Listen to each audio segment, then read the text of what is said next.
What if Trump is a Russian asset? It sounds like a wild conspiracy theory, but what if it's not? For years, Donald Trump's actions have consistently aligned with Vladimir Putin's interests. Coincidence? Or something deeper? Let's look at the facts. Trump defends Putin at every turn. While past U.S. presidents, Republican and Democrat, stood firm against Russia, Trump took a different approach. He refused to condemn Putin for assassinations and cyber attacks.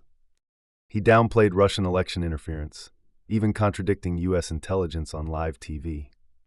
And in 2018, at a summit in Helsinki, Trump stood beside Putin and took his word over America's own intelligence agencies.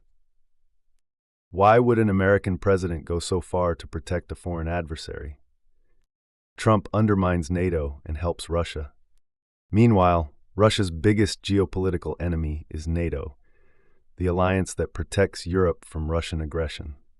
And yet Trump called NATO obsolete, threatened to abandon U.S. allies if they didn't pay up.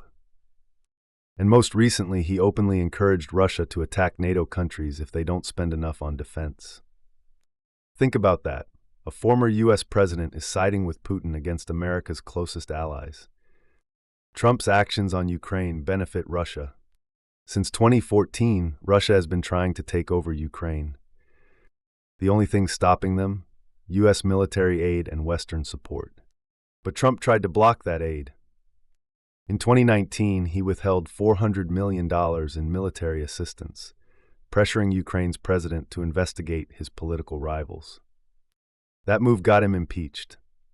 Then in 2023, Trump called Ukrainian President Zelensky a dictator, using the exact same propaganda that Putin pushes to justify his invasion.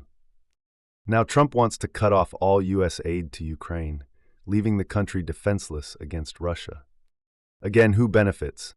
The business ties and intelligence warnings. None of this is happening in a vacuum.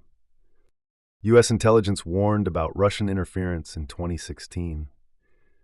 Trump pursued business deals in Russia for years, including a Moscow Trump Tower project.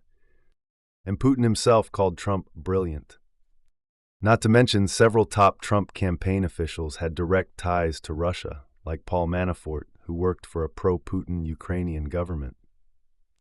Is this just a coincidence or something more? At what point do we stop calling this incompetence and start asking if it's loyalty? Because whether Trump is an active Russian asset or just a useful pawn, the result is the same. Putin wins, America loses. So the real question is Trump playing for Team America or Team Putin?